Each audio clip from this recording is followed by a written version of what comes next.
Continuing our exploration of circles, for this drawing exercise we're going to be investigating repetition.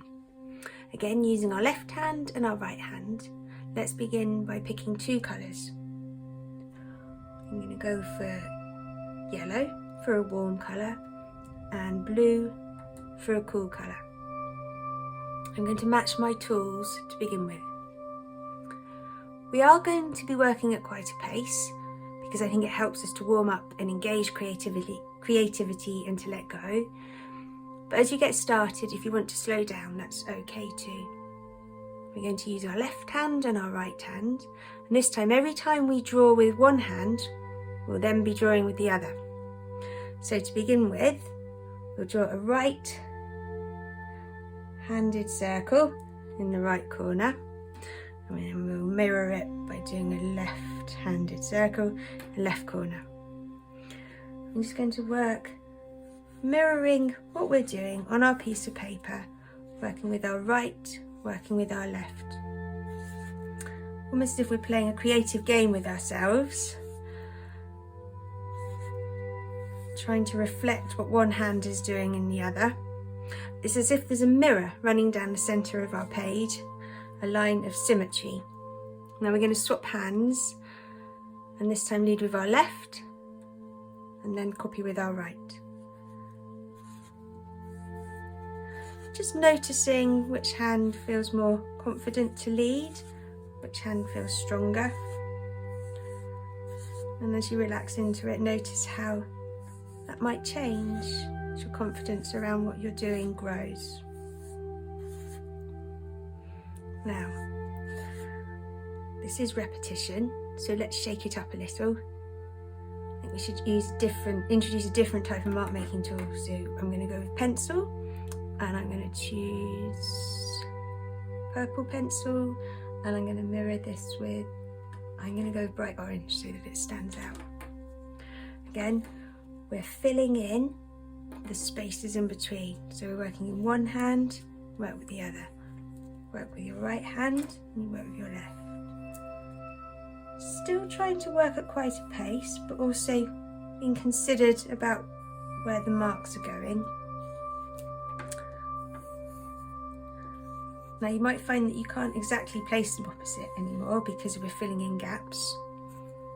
Let's swap hands again. Feel confident with the mark making choices you're making. Remember, this isn't a prescriptive outcome. It's about engaging, seeing what happens. Now we're going to repeat this process, swapping tools if we get bored or need to shake it up a little bit, swapping colours, swapping hands, until we fill the whole of the page. You might want to do big circles and little circles.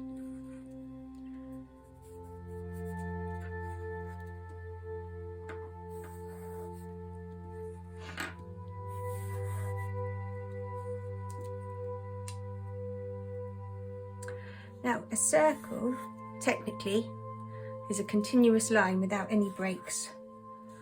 Ideally, it connects at one point to create a whole. Not all circles are made with precision, and in nature, some circles are a bit wonky, and they still hold all the ideas they need to, all the things that they need to. With that in mind, it's okay for our exercises as well if our circles aren't precision circles. Okay, we're still shaking it up with different materials, so I'm going to move on to using some oil pastels, and I'm filling in spaces, responding to the colours that I've already got on the page, looking at the size of the space, thinking about the different textures that the different tools make. So the pen is quite smooth, the pencil a little more rough, and the oil pastel really squidgy. Pick up the pen, wanting to fill in all the gaps. So we're making a page full of circles. It's tiny circles, so we have lots of different ideas in them.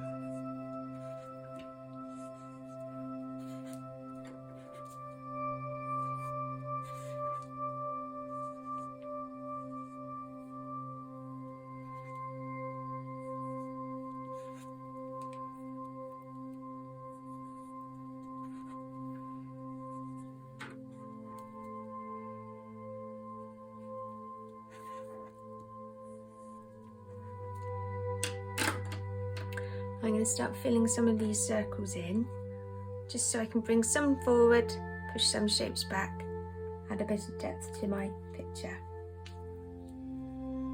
Again, it's just using my right hand for this one.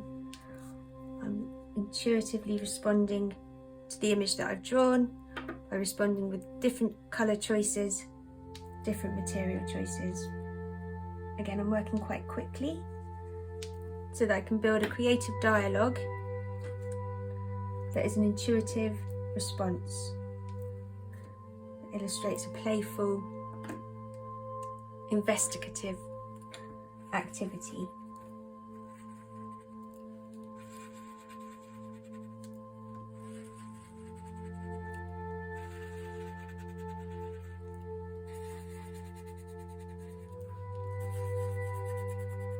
Now we're going to keep going until we feel that the image is complete, that you want to stop, or that you want to keep going.